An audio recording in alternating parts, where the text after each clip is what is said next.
welcome to another edition, the first 2025 edition of the Throwing Bagels Podcast. Kevin Mooney here with you alongside Chris Douglas. Hey, Chris. Kevin, how goes it? Chris, it goes. How was your New Year's? New Year's was good. Pretty Excellent. Uneventful. Stayed home in the pajamas. That's Me it. too. Excellent. Me too. It's the way to do it. Exactly. Happy New Year to Jason Hamo as well. Hey, Jay. Happy New Year. How you doing? I am great. And your New Year's, was it in pajamas as well? No, mine was we went hibachi and then we came home and then went with the kids and a couple friends and then we came home and had some people over and then hung out and then the kids wanted to stay up till midnight, so we stayed up till midnight and literally went to bed at 12:02. Yeah. Excellent. Well, joining us on the podcast this time around, a person who's near and dear to those of us who attended Oswego in the Throwing Bagels era in the Golden Romney Fieldhouse.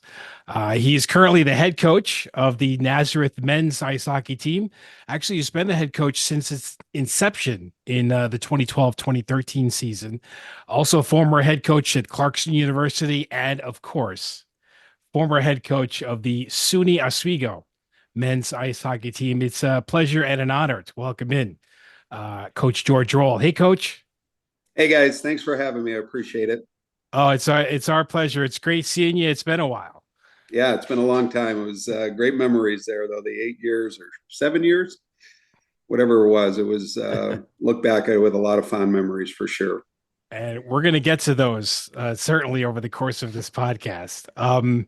But first off, Coach, you announced back in September that this would be your last season as head coach at Nazareth.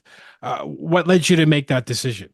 You know, I thought about it during last year. You get to the point where you just kind of have a feeling in your stomach that it's time. The recruiting is, 35 years of it is a long time. And, we didn't have a good year. Our team was, I think, a lot better than our record indicated. And I think we only won 5 or 6, maybe 7 games, but we were a lot better than that. And truthfully, I didn't want to go out on that type of note, and we were returning a lot of guys, and I knew this season would be a lot better. So I thought about it at the end of last year, but then, and a lot of the guys on the team, especially this year's seniors, were kind of pushing me to stay one more year. So, I think the transition with my assistant that's going to take over, I think was a pretty smooth transition, and kind of just felt the time was right, I guess. And I still love what I do. I love going to the rink every day, but it's a lot of energy and it's a lot of work, and I'm 62 going on 63. So I just felt it was the right time. So I can feel it in my bones that it was the right decision. And who's going to be taking over for you once you step away? Yeah, it's a gentleman named James McDonald. He actually was really good family friends when we were in Potsdam. His older brother was very good friends with still is with my son, and his mom and my wife were great friends up there. And he came here, played here, was a physical therapy major, was a really good player for us, and he stuck on as a coach after he graduated. He finished up his PT degree and has been working with me ever since. And just a really good mind, knows the game inside and out. And, I felt so comfortable, even though he is young. He works hard at it, knows the game, really good with the players. So I'm really comfortable with him taking over for me. I think he'll do a wonderful job. Coach, you had mentioned the recruiting aspect of coaching. How has that changed since you started coaching? And over the past few years, obviously NIL's kind of started playing a role. I don't know if is that something that's also played a role at the D3 hockey level? Yeah, and I've heard rumors that teams are doing it now. I just can't believe it. That is, I know I got fired at Clarkson, and to be honest with you, it was a blessing for me. I just can't believe the things that are going on, and I couldn't coach in that environment. And that's not a shot against the guys that are doing it. It's just the way I am. It's gotten way more cutthroat.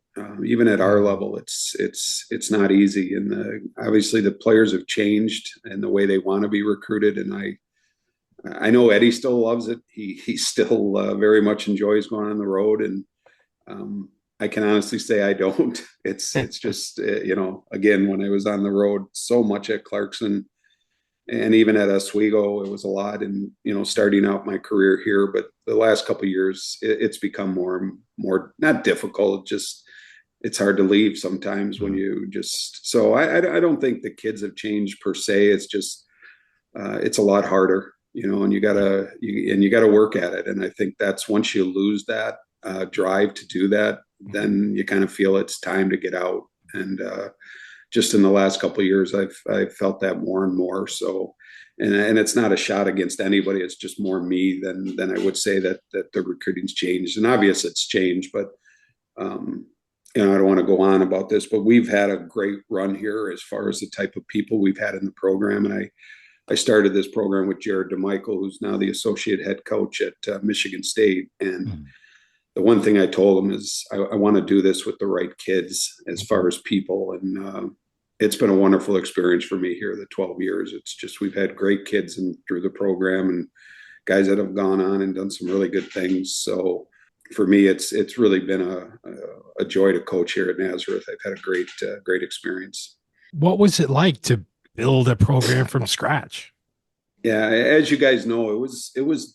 I mean, it's hard in itself, but at that time, my wife got diagnosed when we first got here, and it was awfully hard. And thank God for Jared DeMichael. He played at RIT and really helped with that transition. And I had to spend so much time at home, and he brought in a really good first couple classes before he left to go to St. Lawrence. So I was lucky. He kind of fell into. He was looking for something to do, and then the school, to their credit, when she got sick, they hired him not just as a part-time guy. We didn't have a position for him, and they came up with some money and made it worth his while that first year when we didn't have a program. So, but it was it was hard. But in the other, that class is a really close-knit class, a great group of guys that still get together every summer.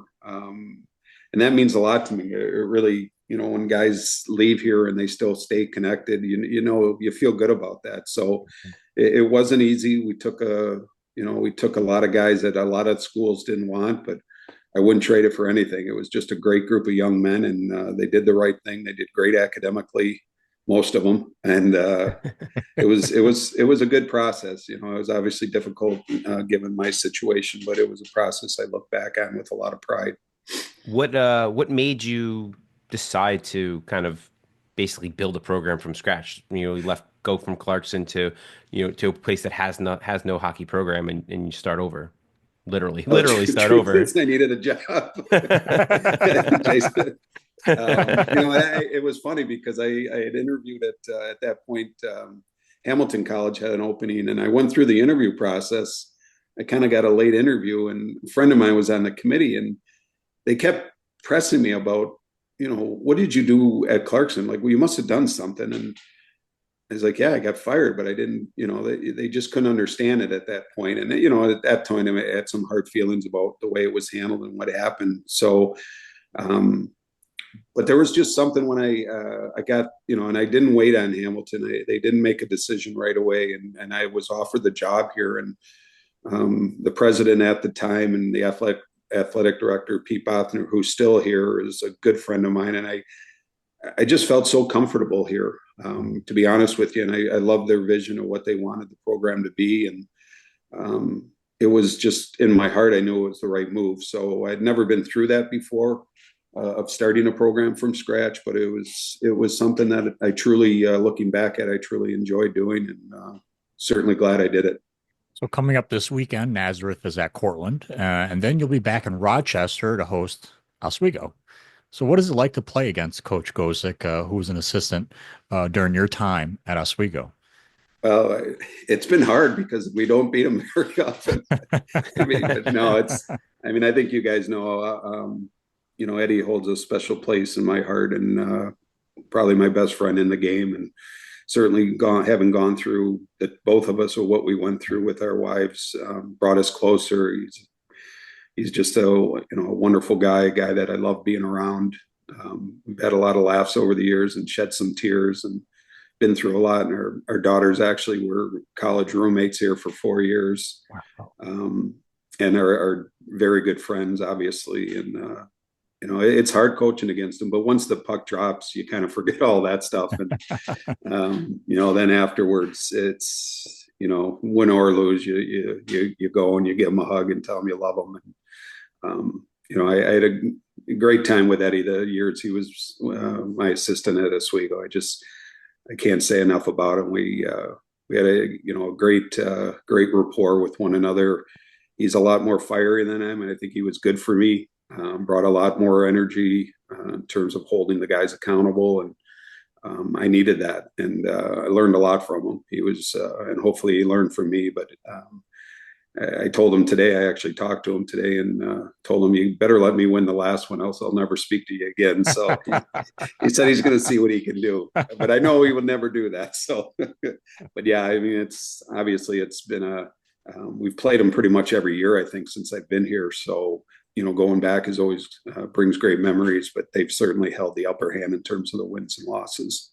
Was it a conscious decision for you guys to kind of start that relationship between schools to play each other, pretty much every year?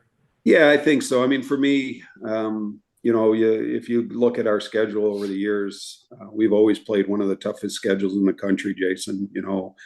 Obviously within the league, with Elmira back in the day, and Hobart was in the league, but then outside the league, we'd always play Geneseo, we'd always play Oswego, and our guys have always felt they wanted to play a tough schedule. I think sometimes it's probably more than we should have looking back, but I know our players wouldn't trade it, so it was just natural to have Eddie on the schedule every year. I think the friendship certainly was a part of that, but also the proximity, and our guys love going on the road and playing at places like that. So it was easy for us. And certainly, like I said, in terms, we knew it would be tough, especially at the start, to compete with them.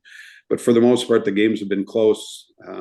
We've obviously had a few that they've handled us pretty easily, but it's something that, again, I look back at it and I wouldn't change it for the world. It's been great to play them, and usually it's once, sometimes it's twice, and it's always been an enjoyable experience for me, and I'm sure it is for Eddie as well.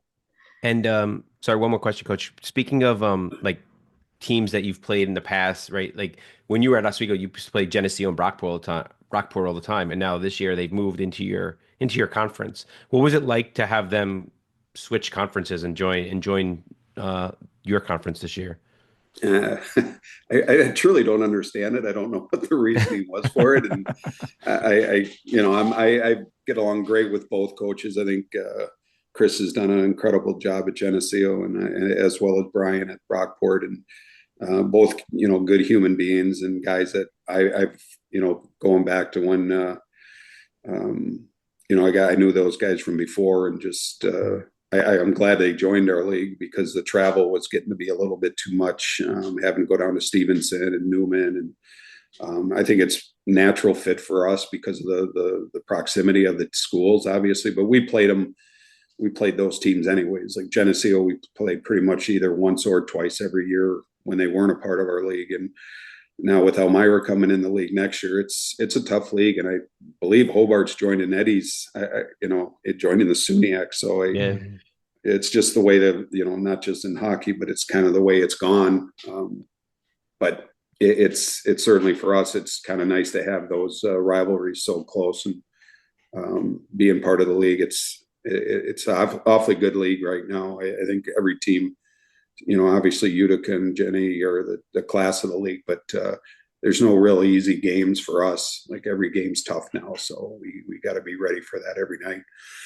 The last time you'll play Oswego might have some extra special significance behind it, because if Oswego beats Utica the night before, no small task, mind you, Utica's incredibly tough team.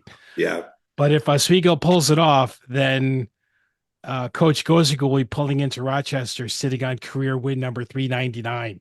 Really? I did not know that, Kevin. So he'll have a chance at win number 400. when he plays when they play at Nazareth. What now? Again, considering we don't know if that's actually going to happen or not, given the game against Utica the night before.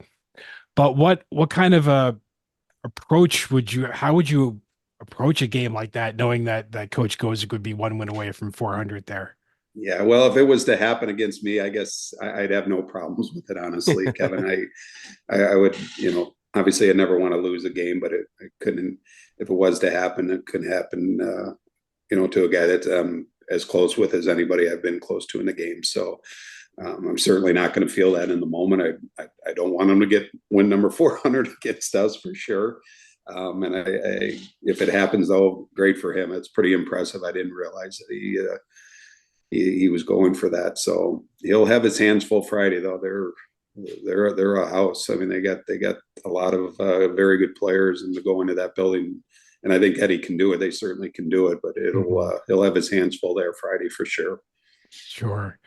And if you don't mind my asking, Coach, a lot of our listeners they may not have been around Oswego at the time. They may not know your background with Coach Gozik and the experience you went through with your wives. So what, if you can share what that was like were you two supportive of each other as you were both, helping your wives through illnesses and then ultimately losing your wives through that? I mean, how much did you lean on each other through that difficult experience? Yeah, I mean, obviously we were close prior to that.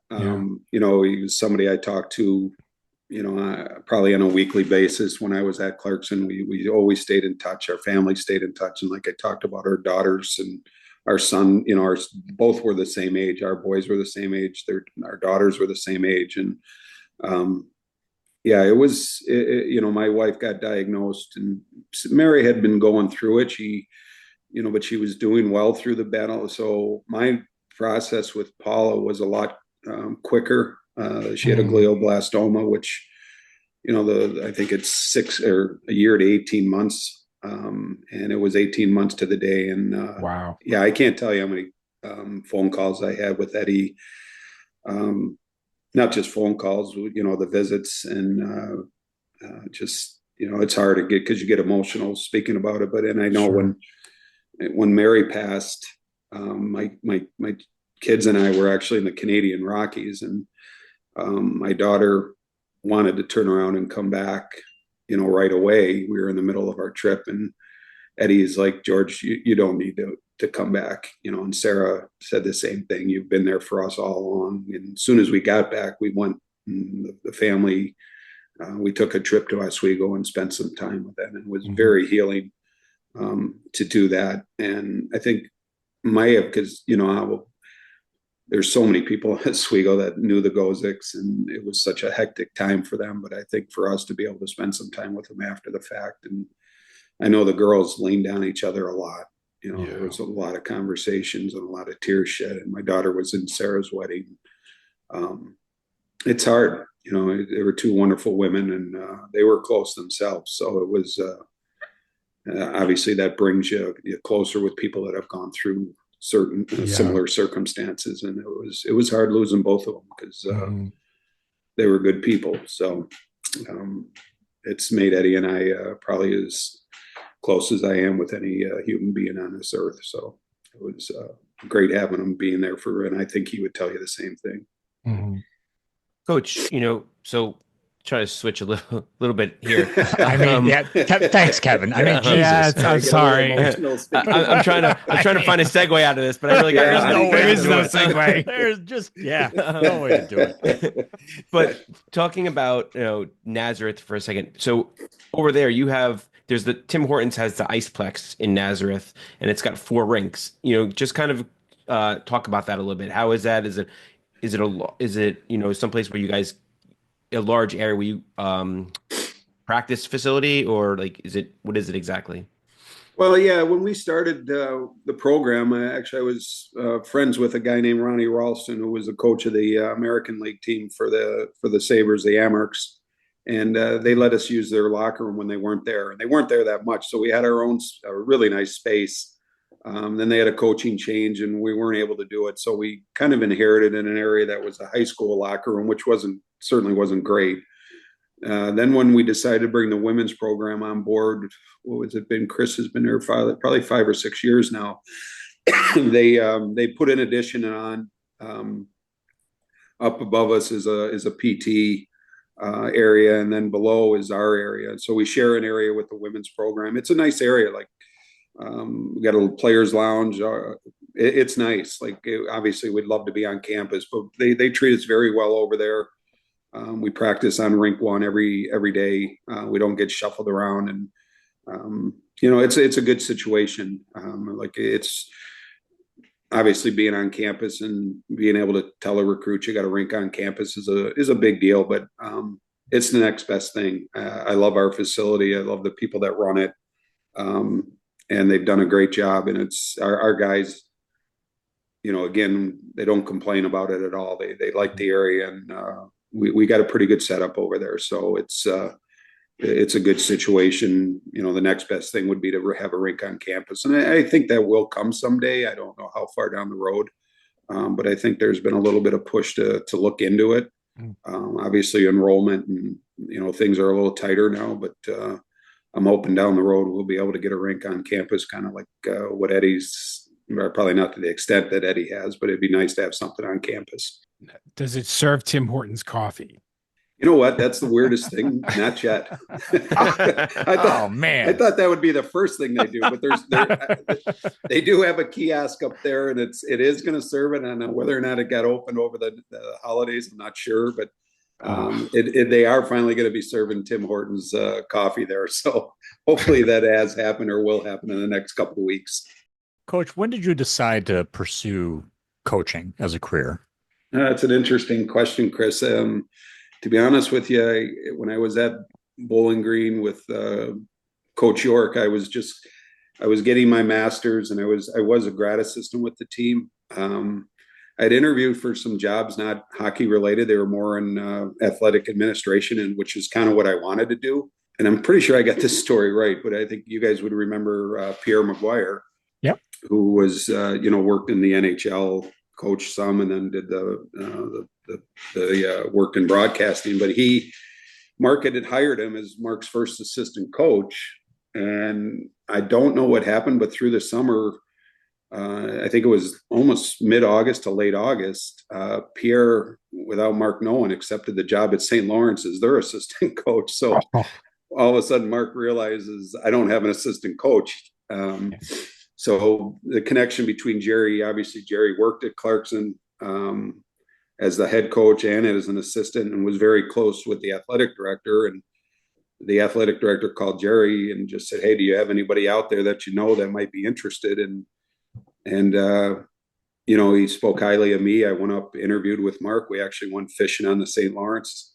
I think I caught a couple walleye that day, and he was impressed. So he offered me the job. And that's really how it went. It wasn't anything that I was really looking to do. I kind of wanted to get into an administration role and maybe be an athletic director down the road, but certainly don't regret taking that path. And we had some great success at Clarkson when I was an assistant coach there. The 8 years we had together were very good. I can't tell you how many NCAA tournaments, but we won a couple ECAC titles, and had a great, and still have some very good friends up there, and love the area and love the people. And you were also an alum of Bowling Green, correct? Yes. Yeah. I was lucky enough to be part of a national championship there, and get some fond memories of my time there. So it was again a wonderful experience, and still get together with our teammates.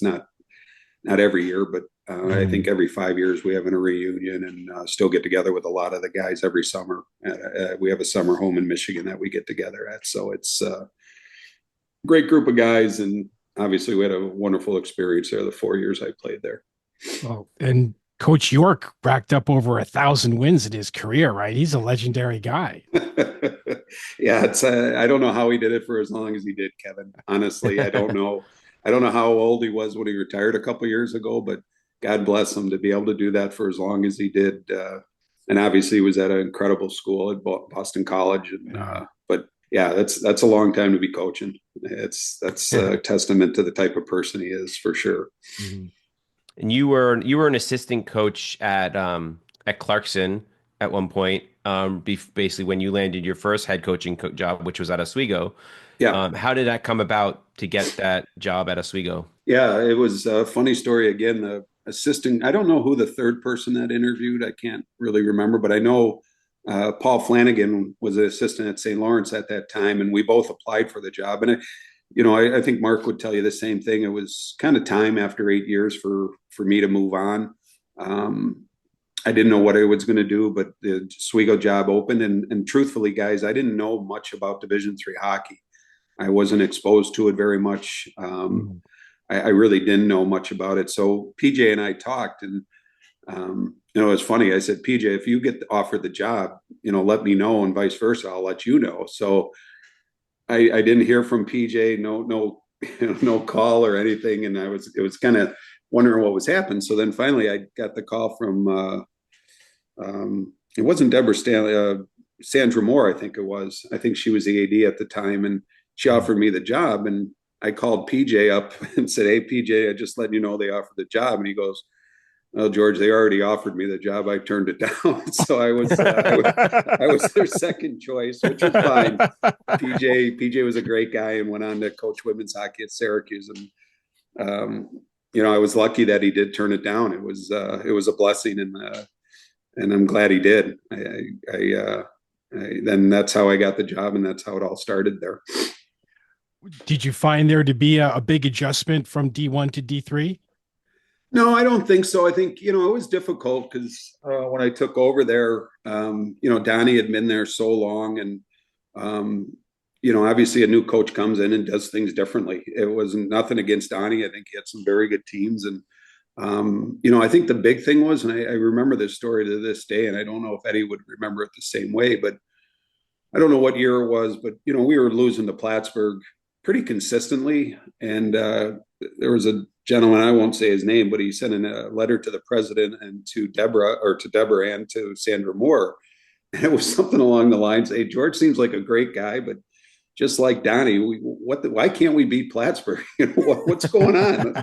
Is these guys aren't the right guys or whatever?" And at that time, I kind of knew this was coming. I don't know how I knew, but Deborah wanted to meet, and my job wasn't in jeopardy or anything, but so I showed up with Plattsburgh's roster, and I showed up with our roster. And I still remember we had one Canadian, Mark Makasak, on our team. And I think Plattsburgh had like 23. And I said, really, that's the difference, is the opportunity to recruit Canadians. And at that time, it was kind of a gray area in terms of how you could do it. But they were able to put some packages together. And I think they did it. Well, I know they did it the right way, because we did get audited. And long as other students are getting the same, international kids are getting the same type of packaging. I don't know if it was in-state money. I don't know exactly what they did, but the minute they made that decision to help us, and we did have a good mix, we weren't all Canadian. That's when the program took off. I think that first class of the Canadian guys we got, I think it was, if I'm remembering right, might have been Mike Lukacek and that group that you guys remember, and Joey Carabs, and it turned the whole program around. And not that we were in that bad a shape, but it certainly brought us to the next level. And, that was the group that we lost in the national finals to. So, and, it's been a powerhouse ever since, pretty much every year from that point on. So that's kind of how we got that thing going in the right direction. Wasn't coaching, I can tell you that, guys. Well, I remember. I'd like to think it was, but I'm not sure it was. Well, it's funny because you say that like Mike Lukacek and Joe Carabs and all those guys, they were actually kind of probably towards the end of our time in Oswego, or maybe right after we left Oswego, because when we were there, like it was the Mark Makasoks and the Joe Garafolos and the Carl Antifonarios and the Gabe Accardis and all those guys. So it was like when I was there, because Kevin and I started in '96. So it was basically all those guys. Brian DeFeo, I think, was a senior when we were there as freshmen, I believe. There was J.A. Bear was there. So it was like, like you said, it was a lot of American kids Right. there at that point, and for And they were most of our great kids. careers. Don't get me wrong. Yeah, I mean, I don't know shot at them, no disrespect at all, because they're a lot of the guys you mentioned there were really good players at our level, especially Brian. I mean, Brian was an All-American, and I love Brian. Actually, I don't know if you guys, Scott Halecki's, who you guys would remember, his son plays for me now. Okay. So, Scott keeps me kind of in the loop of what those guys are doing. And I've stayed in touch with some of those guys. Carl, I've talked to a few times. And Joey Garofalo is one of my favorite guys to ever coached. I love Joey. He was just a wonderful guy and one of the hardest working guys you'll ever see. And did kill guys on the ice. I don't think I've ever seen anybody hit as hard as him. He was a big guy. I remember. I'll never forget we played Plattsburgh in the SUNYAC final one year, and this was Kevin and I were calling the games, and this was in Plattsburgh, and this is 99. This is like the spring of 99, and we lost like a heartbreaker. It was like a heartbreaking loss, and I just remember I had to go down and interview these guys after the game, and it was literally the hardest interview I've ever done in my entire life. Just trying to talk to these guys because like the emotion like you could that they had, and that like I felt it, and I was like, I don't know how I'm gonna even talk to these guys. I remember talking to Mark after the game, and I was just like, I don't even know what to say to him. I was like, I didn't even know what to say to him at that point. It was the hardest interview. I remember speaking to him and Joe, and it was just like, it was crazy. It was just one of those things where you're just kind of, you should try to find something for them to like lean on for the game, and it was one of the hardest interviews I've ever done. Well, I think too, Jace, like you look back and those guys, they left everything on the ice though. Like they gave it everything they had, and there was nothing more to give. It wasn't like we were out talented by that team for sure, but those guys were I don't know, they were a big part of the success we had down the road because they kind of set that culture of that competitiveness, and they were awesome guys. They really were, and they were a big part of that success from that point on, because I think they instilled that in a lot of the players of what it takes. And you don't always win, but when you got guys like that in leadership roles, it goes a long ways, not just in those years, but for future years as well. Mm-hmm. Our name of our podcast, of course, is Throwing Bagels, and that stems back to the rivalry between Oswego and Plattsburgh, where whenever Oswego would score the first goal against Plattsburgh in Romney, the bagels would get thrown onto the ice. What was your take on that whole tradition? Well, it's funny, Kevin, because I think I was there when that started, and I'm pretty sure it was all in response to the tennis balls, right? Yes. It depends on who you ask. Now, the Oswego story is that it's bird food. Like it represents bird food. Yeah. So here you go, Cardinals, go have some bird food. So that's the Oswego story. I've heard the tennis ball story. I've heard that as well. And that was because Plattsburgh there was a coach at Oswego who then coached at Plattsburgh, I think, and he was also the tennis coach. So that came the tennis balls. Oh, okay. Yeah, I didn't know that piece of it. Did it start when you guys were, or was it there before? I thought it was like a little before us. It was during your time, but definitely wasn't there the entire time. Yeah. Yeah, that's what I kind of remember too. And I think it wasn't, because I do remember the tennis balls. I remember getting pelted in Plattsburgh. Like my first game up there, I was like, what the hell is going on here? It was almost as bad as Hamilton when they used to I don't know if they still do, but they used to throw oranges. Do you guys remember that at all? The first goal they scored of the season, they'd throw whoever the opponent was, they'd throw oranges and fruit on the ice. And I remember Carl getting hit right in the mask with an orange. It's like, what is going on? Yeah, I don't remember that, but I remember the tennis balls, and that's how we started. That's how the Throwing Bagels started. Yeah. Well, and you took Oswego to the national championship game in 2003. And I remember that because Allison and I took a day trip to Vermont to watch that. Never day tripping that again. That's for sure. No, that's a terrible idea. Yeah, that's terrible, awful. But that you fell to Norwich in the national title game. You took home D3 Coach of the Year honors that year. What do you think of the most when you look back to that season? There's a lot of things I remember. I remember a guy named Rob Smith who went to Plattsburgh and transferred. I think he might have scored in that the finals when we beat Plattsburgh, and just kind of how it was great for him. I was so excited for him because he didn't have a great experience at Plattsburgh and then came to us and I think he played 3 years with us and had a really good career. That game itself, I remember it distinctly. I think and I would never trade this, I think the environment was incredible. But I think if we're on a neutral site, we win that game. I remember we had a great start. Lukey hit a couple posts early. We could have been up 2 or 3. And we were still up, I think, not late in the game, but I remember they got a kind of a lucky goal from a shot from the point that found its way to the back of the net. But it was kind of a magical year, to be honest with you. There were so many positive things, a wonderful group of guys, and a hardworking group. It was a great story. The first time we played Wentworth that year, we beat them. I forget what it was. You guys may remember, but we beat them pretty bad down at Wentworth. It was like, I don't know, 10-1 or 10, it was a pretty one-sided game. And then the next thing you know, we're playing them at our place in the first round of the NCAAs. And they had this one guy that was he didn't play against us the first time. And this game was going back and forth. It's a 1-goal game. And I never forget this. Mark Strode, the next thing I know, the kid's laying on the ice. He's out. And I had no idea what happened. And, we end up winning the game, I think 5-4, barely, to go to the finals or the semis. And afterwards, I'm watching tape and I see what Mark did. He just threw and I shouldn't even say this on the air, but he just threw a kind of a vicious elbow. And I was like, Mark, you can't do that. He's like, Coach, and I won't use the language he used. Okay. He's like, I was tired of chasing that kid around the ice all night. And I was like, oh no.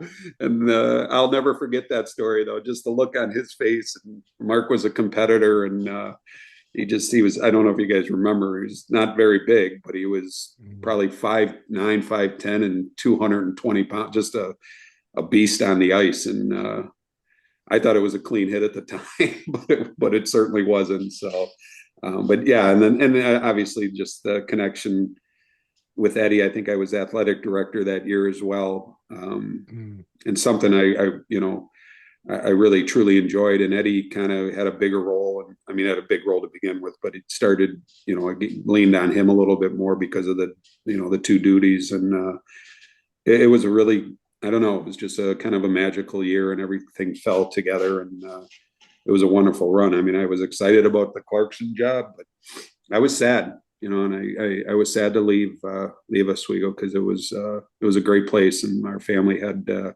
incredible memories from my time there. The statute of limitations is passed, by the way. So if anything like that, it's okay. They can't suspend them. Thank God. I think I remember that story right too. I'd have to ask Eddie, but I'm pretty sure that was his quote. And yeah, it was a great run for sure. Yeah. And like you mentioned, that turned out to be your final season in Oswego. Yeah. How difficult was it to leave Oswego to Clarkson for at that time? It was hard. Like, honestly, and I'm not sure if I could have handled it differently, but at that time I reported to the vice president, and I went to him to let him know that, I said to him, I said, if I got offered the athletic director job, I would stay. I didn't want to leave. Not that I didn't want to leave, but that's what I wanted to do. I think I mentioned that earlier. And the guy at the time, I think there was a fellow named Jim Scharfenberger, said, George, at this stage, we're not prepared to offer you that job.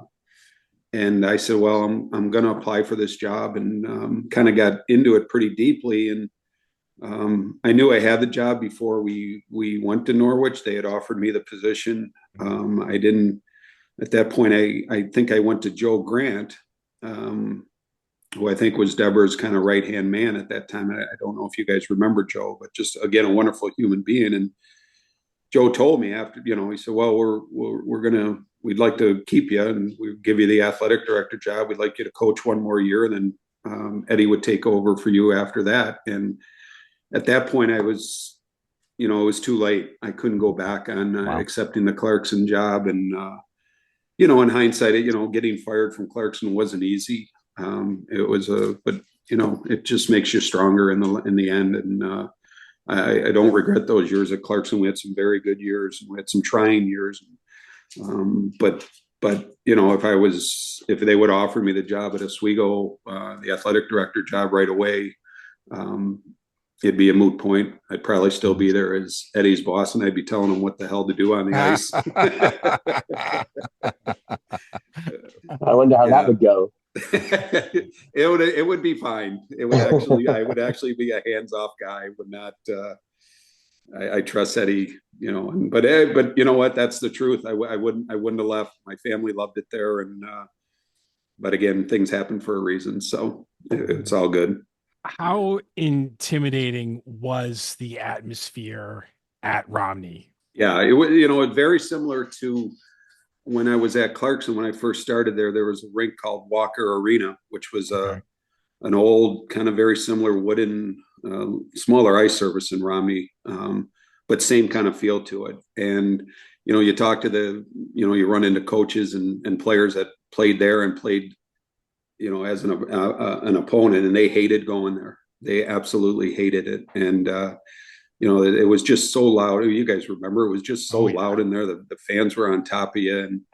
And especially those last 2 or 3 years when we kind of got it rolling, it was awesome. Like, given, I coached at a lot of Division I, played in a lot of Division I rinks, and it was as intimidating a place, I think, to play as there was. Like, I would say of all the years, I think Cornell would be the toughest place that I ever coached in as an opponent coach. But I think Romney, it was a huge factor in a lot of our games, and in terms of us getting the momentum. And I loved it. I absolutely loved going there. And it was a lot of work, though. I remember Eddie and I having to with Herc Masters, we have to put the ice in, we put the lines in, and spend 2 or 3 days. Eddie would be driving the Zamboni. I'm like, Jesus, what the hell am I doing? I don't know if you guys remember this. The one year we put the ice in, it was cold. And then the next couple of days it warmed up, and we go in there one morning, and the next thing you know, the ice is all brown. The condensation, there was no dehumidification. It all dripped, and the whole ice surface was, and we couldn't take it out. We didn't have the money to replace it. So we ended up, and you guys might have been there that year, the ice was brown. It was just, and I'm like, oh my God, this is incredible. But it was, again, it was, and our guys helped out. I think they felt a part of it by putting in the ice every year and felt some pride in doing that. So, I know things change, because I went through it at Clarkson. When you go from an old rink, and you lose some of that, you lose some of that atmosphere, and just that, I don't know, it's hard to put a finger on it, but I know when we went to Walker and, went to Cheel, and I don't know if Eddie felt it when they went, from Romney to the new one, but you do lose something there by that. I mean, obviously you love the facility. It's a top-notch Division III, but also there's just something about that Romney that was special for sure. Yeah, we've spoken to Coach Gosick about this. What do you think about the new arena? Comparatively speaking, obviously, it doesn't, to us, we've spoken about this multiple times, it doesn't have the same cachet that Romney did, right? Because of the fact you were on top of people, you were on top of the other team. Like, if you could heckle the other team's bench, and you were literally like 5 feet away from them, right? Yeah. Now it's nothing like that. You can't, and to be fair, they don't even let you do that kind of stuff. Anymore.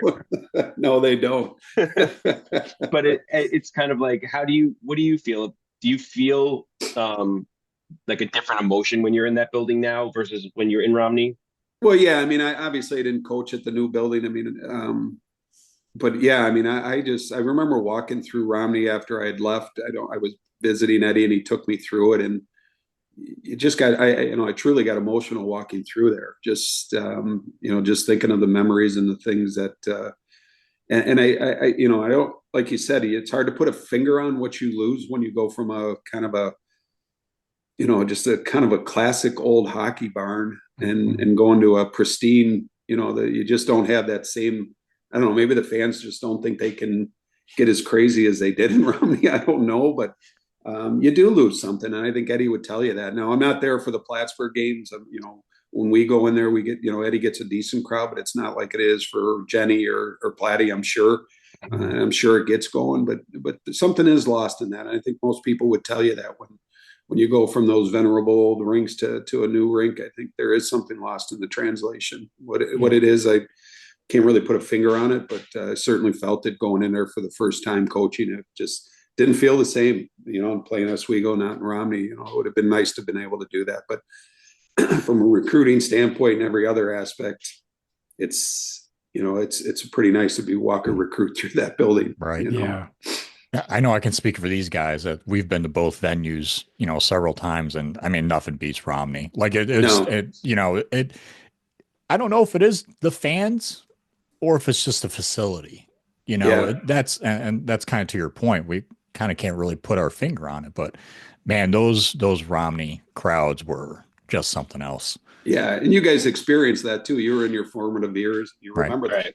You remember those things like it was yesterday. And being a part of that is, it's something that when you go back to a different facility, like you said, it's just not the same. And I don't think Eddie would trade it and want to be back in Romney, but you do lose something for sure. I don't think they let the students kind of act as crazy as we did when we were in Romney.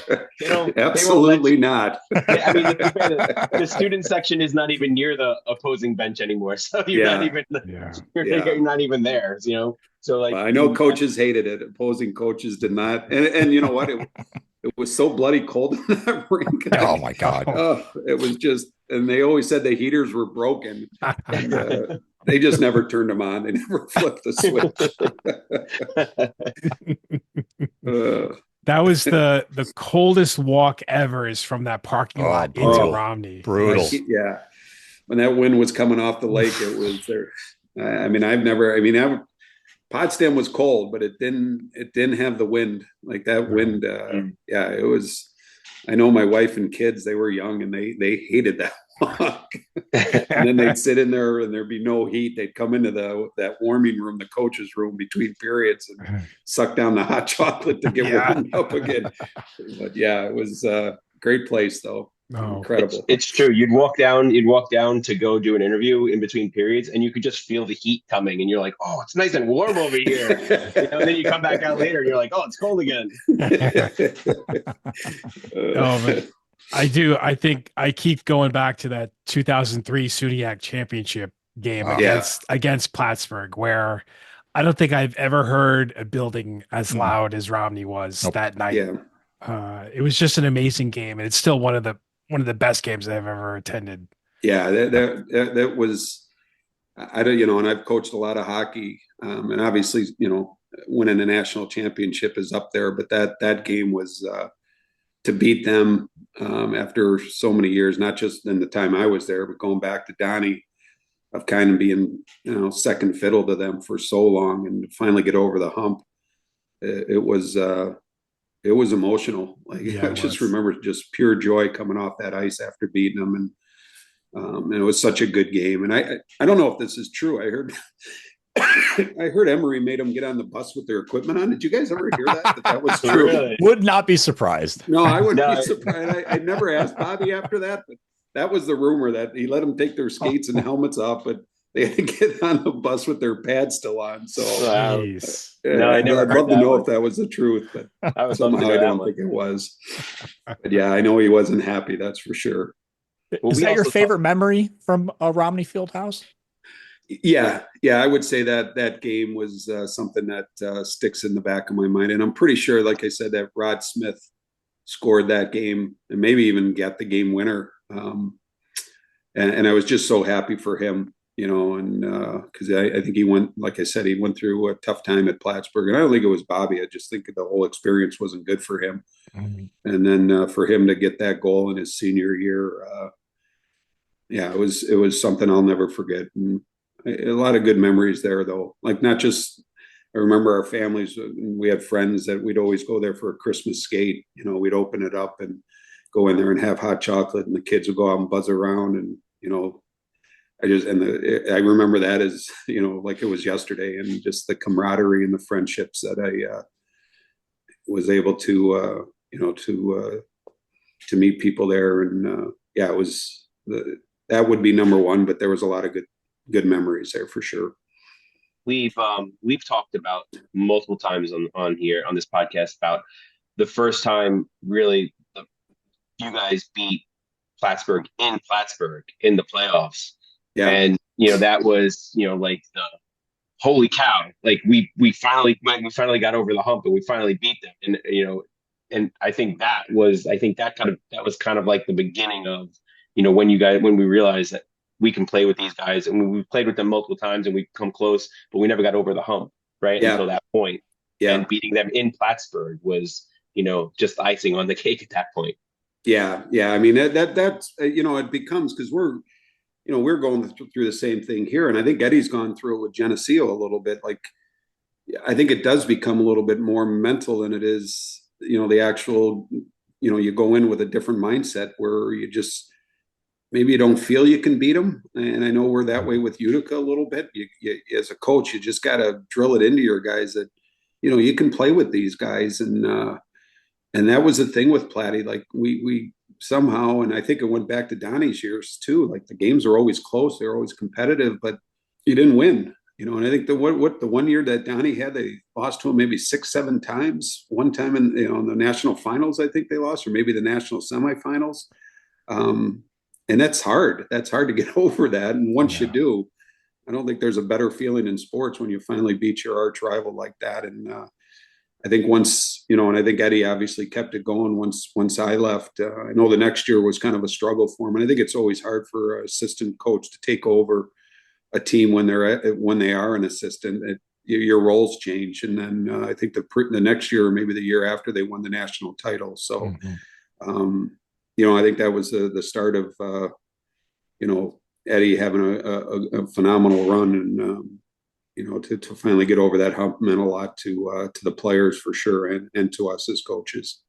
It's funny you mentioned Geneseo, because I know Kevin, Chris, and I have spoken multiple times about, like, just privately, just being like, Geneseo has always been a bugaboo to Oswego. Even when they weren't the top 5 team that they are now, they always seemed to kind of be that team that was just like, they just were a gnat, and they would never.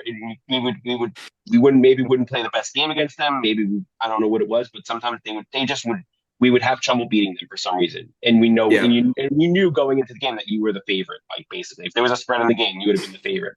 But somehow, that was like that one team that seemed to always kind of give you trouble. Yeah, absolutely. I mean, they always. I mean, that was before Chris Schultz was there, but they were always tough. But like you said, it was kind of probably the way Plattsburgh felt about us. Like, hey, they're a good team, but we're going to win. And I think we always felt that way. I know the games were close. They were, they were battles. I think Paul Duffy would have been there at that time. And then a friend of mine took over after that, Brian Hills, and kind of got the program, to the next level. And obviously Chris has continued that. And, they're tough out now. Like, we've always had great games with them, really close games. We've kind of like Eddie, we've won a few, but we haven't won many. But I think it becomes a mental, it's a mental hurdle for your players to get over that. And, we haven't played them yet this year, but I feel really good about our team. And that's the thing. We played Utica earlier, and it wasn't even close, both games. And I know we're better than that, but I think it becomes a mental, it's just a mental obstacle for, kind of like what we went through with Platty, the same thing. And it's not always easy convincing your guys that you can play with those type of teams. So, that's our challenge here moving forward, not only this weekend with Eddie, but we got Geneseo, then 2 games after that, then Utica 2 games after that. Oh, so we got a tough stretch starting with Cortland on Friday. So we'll certainly see what we're made out of. So, Coach, final question from us. When that last game comes, whenever that is, and that clock hits 0, what's next for George Roll? What's your plans going on after hockey? You know what? It's funny you mentioned that. A lot of people have asked me that question, and I met a wonderful woman here that been together for 5 years, kind of similar to what Eddie's again gone through, and we have a wonderful relationship, and we love spending time together. We love traveling. Eddie convinced me to take the team to Europe this summer, and I'd been over before, but it opened up a lot of eyes. For me, it opened up, something that I would love to continue to do. And she loves to travel as well. So there'll be some of that. We have a summer home in Michigan that we spend a lot of time of. And, I'm not really, I have outside hobbies. I love to golf. Eddie and I when Eddie retires, we're going to start a fishing charter in Oswego. We've already decided. So you'll see us out on the big lake at some point. But yeah, I mean, I just know, I'll stay busy. I'll stay active. I don't know if I'll stay involved in the game. I know I've talked to my assistant here, and rightly so. He wants to just kind of start his own thing here. And, I will always be there for him. But I think, as far as helping out, I'm not going to do that next year. I think down the road, like we have a gentleman named Craig Dowell that helps out, that coached at St. Cloud for 18 years. And he kind of comes and goes a little bit, but I love having him as a resource. I love having him come. So at some point I may get back into it in that, but I also want to do things in the winter. I don't want to be tied to, being around the rink every day. So, I'll stay busy. I know that. And I'm looking forward to it. But first and foremost, I really love this team. And these next 2 months, when I look at the big picture, I get sad thinking it's going to be over with shortly. But right now, I'm just kind of in the moment and really looking forward to the stretch run here. And once it does come, I'm sure I'll look back at it with a lot of great memories and great friendships, and wouldn't change anything about it. So, well, Coach, when we spoke to you, we were students at Oswego 25 plus years ago. Yeah. Jesus, don't date me, guys. Well, we're dating ourselves. We're all dating ourselves. That's true. Here. That's true. But we were, 18, 19, 20 years old, and we were sticking a mic in front of your face and asking you stupid questions. So you were always great. You were so patient with us. And thank you for that, because that was our learning experience too. Like that was sure. You were one of the first people we spoke to as students at Oswego. Yeah. So, thanks for being patient with us as we. Well, I appreciate that, Kevin. Questions. You guys were great. You guys knew a lot more about the game than most student announcers, and you had a good idea. A really good eye for the game, and knew what you were talking about, which always helps. I mean, you could tell that when I met with you guys and talked about the game. It wasn't like you guys were just starting off, trying to learn something. You knew what you were doing, and you were very good at it. Well, thank you. That's Oswego. That's Oswego, man. Yeah. Yes. Yeah. We don't mess around. No, not at all. So, Coach, congratulations on just an amazing career. You've done so much. I'm sure you've made a difference in the lives of so many of your players. I appreciate that. And your family. So, all the best to you in your retirement. Thanks, Kevin. Yeah. And we'll keep in touch. It means a lot. Thank you guys for having me. Yeah. I really appreciate it. Thank you. We appreciate it, Coach. Appreciate it. Okay. See you guys. And that was head coach of the Nazareth men's ice hockey team, and also former head coach of the SUNY Oswego men's ice hockey team, George Roll, who will be retiring from his head coaching position at the end of the season. That was just a great interview with Coach. It was really, brought me back to when we were students at Oswego, and he was the head coach, and we would ask him questions before the game, ask him questions after the game. Yeah. And, he'd always be patient with us, and when he could have easily blown us off, but he didn't. So he was very gracious. He was always we said to him off air, he was our first person we've ever really interviewed. He was like our guinea pig basically to learn how to do the job of broadcasting and interviewing people. And, like you said, he was gracious. He always gave us his time. He never was like, oh God, come on, let's go. Can you guys finish up already? So yeah, I give him, credit because, he helped us immensely, with broadcasting and broadcasting hockey and reporting hockey. Yeah, I mean, it was a great trip down memory lane because, we're talking about, and we'll get into this more in a second, but that SUNYAC final against Plattsburgh in 2003, I mean, just the greatest atmosphere I've ever experienced, and really kind of any sporting event, probably outside the World Cup. And then second, that championship game in Norwich was actually that atmosphere is something I've always hoped the new arena would capture, that we just haven't had in Oswego since Romney Fieldhouse. But before we really get into that, I really just want to bring this up. Okay, Kevin, you dropped a dead fish right in the middle of the interview. I did. I mean, I'm sorry. Poor Jason. There's no transition out of that. There isn't. So, but it was really difficult. And I can tell you when Coach Gozik's wife, Mary, passed away, Allison and I went to the services. We waited 4 hours in line. Wow. 4 hours to get through. That's how many people showed up to share their condolences with the Goziks, and Coach Roll went through the similar thing with his wife. So, and as you said, Chris, there's no transition. That was very awkward. The transition out of that. But I figured maybe our listeners, if you're listening and you're not sure what Coach was talking about, sir, I thought I would ask the question. And the question was fine. There was nothing wrong with the question. You just happened to drop a dead fish right in the middle of the, where there's fireworks, we're having laughs, and all of a sudden, my bad. And then I was like, okay, let's figure out how to get out of this. There is no there's no easy segue out of that. No. Oh God. But going back to that 03 final, the SUNYAC final at Romney Fieldhouse, I was there. I think we were all there, as a matter of fact. I wasn't. Oh, you were not there. Okay. So I know that I was there with Joe, John Quantz, and a couple other people that we had graduated with. And when that goal went in to make it 4-3 in the third period, I was just a few minutes left, I think, in the game, if I recall. Mm-hmm.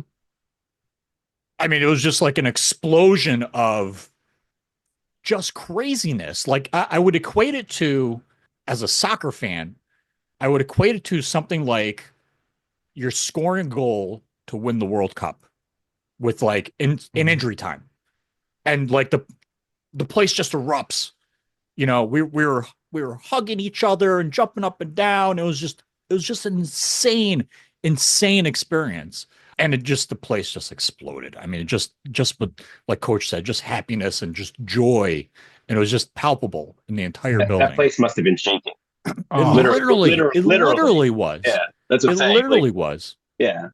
And then to fast forward to that final against Norwich, that place was rocking. I mean, rocking. And, as I was saying before, like, I yearn for that in the new campus arena. And just, man, I hope it gets to that point at some time. I really do. Because it would just be as equal as it was in Romney. Like that's, you kind of want that atmosphere. But honestly, I don't think it ever will, because I don't think the administration wants the students to be as rowdy as we were back then. Yeah, and I think, and that's not even, and that's not to say people are going to say bad things. It's not going to say people are going to do things that, dumb things or whatever. But I just think they don't want it to be as like crazy, right? But the problem with that is then it becomes like a numbing environment, and you're just kind of like sitting there on your hands. Yeah, like, it's stale. Like golf clap. Yeah, right. Well, but that's the thing. Like, there's nothing wrong with like students standing and chanting and cheering or whatever like that. But but that doesn't even happen. Yeah. Like that's minimum like participation in a sporting event for a college campus. Like you see all these like, I obviously D1 is different, but it's this. I mean, you're still celebrating. You're cheering for your team. You're standing up and you're clapping and you're singing your fight songs or whatever the case may be. But yeah. So let me give you an example. So you guys know, I went to the Stevens Holiday Tournament this past weekend down in New Jersey, right? And because Oswego was playing there, and I don't live a half hour away, so it was great. I took my son. We're playing York College from Pennsylvania on Friday night, and we were down big. We came back, we pulled it within 5. We went down again by like 12, pulled it back within 5. There was a pretty large contingent of Oswego fans there, right? Because there's a bunch of kids from downstate that go to school in Oswego, so a lot of their families came, and we were all screaming, defense chants, no, let's go Lakers chants. Like it was a really cool environment to be in because there was so many fans there that were cheering for Oswego. And that's what kind of felt like. It almost felt like back in the Romney days, like that kind of environment. Like we wouldn't get that now. Is your son a Laker fan for life now? He loved it. He was literally in between when the players after warm-ups and before when they come back out for the start of the game, and then at halftime, and then at the end of the game.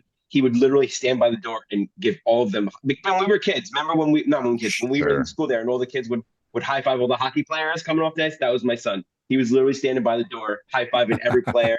And you know what? To give them all credit, they were so nice. They all, even after a couple tough losses, they all gave him high fives. They were all super nice to him. So I even emailed Coach Leone and told him that, and I said, look, pass that on to the players for me, because they were so nice to him. And for him, like a 7-year-old kid, like something he'll always remember. He loved it, he enjoyed it, had a great time. So that's good. That's awesome. So yeah, that sounds like your son had a fantastic experience there at the Stevens tournament, and then maybe, who knows, maybe someday he'll be suiting up for the Oswego Lakers. What do you think about that? You never know. Hey, you never know. You never know. I mean, he loved it. Hey, SUNY Oswego is cheaper than a lot of other schools are, even for out-of-state residents. So, just saying. That's not a bad true. Gig. Yeah, that's true. You are a Jersey guy now. I don't get the instant. Maybe I'll use one of your addresses. Okay, you got it. All right, I think that'll do it for this edition of the Throwing Bagels podcast, the first one of 2025. How about that? We're now entering our 3rd year. That's silly. The Throwing Bagels podcast. Balls, man. Crazy. So thanks again to Coach George Roll for joining us. And again, we wish him all the best in his retirement after the season. And sounds like he'll be hanging around upstate New York for the foreseeable future. So that's good news. And we thank you for listening. So check us out online, throwingbagels.com. You can email us, throwingbagelspodcast@gmail.com. If you want to come on the show, if you want to be like, hey, interview me, go ahead. That's how you get a hold of us. You can email us, or you can pop on any of our social media channels, right? And those are all on our website, throwingbagels.com. Find us there. Like and subscribe on YouTube and all that good stuff. All of it. Perfect. All of it. It's all there. That's all you got to do. All right. Chris, Jason. Kevin, Jason. Bye-bye. Bye-bye.